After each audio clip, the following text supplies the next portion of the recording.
નમસ્કાર મિત્રો, સ્વાગત છે તમારું મારી ચેનલમાં।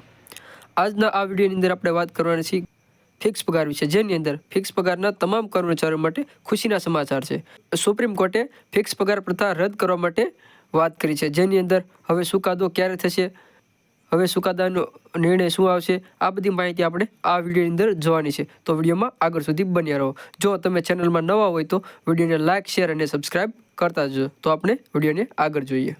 13 વર્ષથી સુપ્રીમ કોર્ટમાં લટકતો ફિક્સ પે કેસ, એટલે કે 13 વર્ષથી સુપ્રીમ કોર્ટમાં ફિક્સ પે માટે ચાલતો કેસ, જેની અંદર ગુજરાતના લાખો ફિક્સ પે કર્મચારીઓના ભવિષ્યનો સૌથી મહત્વનો કેસ છે, જે હવે ફરી 3 ડિસેમ્બરે સુપ્રીમ કોર્ટ દ્વારા તેની સુનાવણી કરવામાં આવી।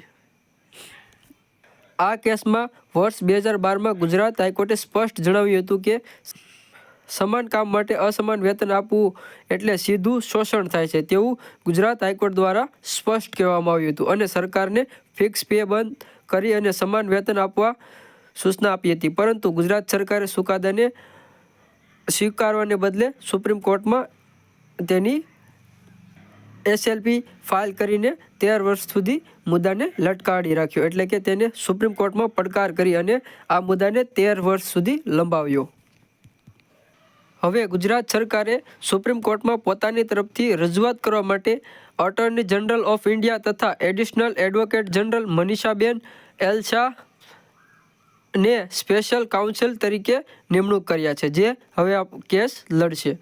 અને 3 ડિસેમ્બર કર્મચારીઓની આશાની તારીખ, એટલે કે કર્મચારીઓની આશા હતી કે તેમના તરફમાં ચુકાદો આવશે, પરંતુ હવે તારીખ લંબાવવામાં આવી છે।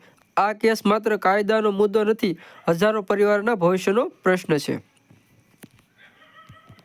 હવે સમય આવી ગયો છે કે આ શોષણ પ્રથાને નાબૂદ કરો।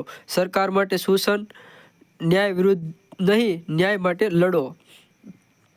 સરકાર માટે શોષણ ન્યાય વિરુદ્ધ નહીં, પરંતુ ન્યાય માટે લડો। ફિક્સ પે બંધ કરો, સમાન કામ માટે સમાન વેતન આપો। 13 વર્ષથી ચાલતો આ કેસને હવે સમાપ્ત કરો। રાજ્યના વિકાસની શરૂઆત કર્મચારીઓના સમાન વેતનથી કરો તેવું કહેવામાં આવ્યું। આમ તમને વિડીયો ગમ્યો હોય તો વિડીયોને લાઇક, શેર અને સબસ્ક્રાઇબ કરતા જજો।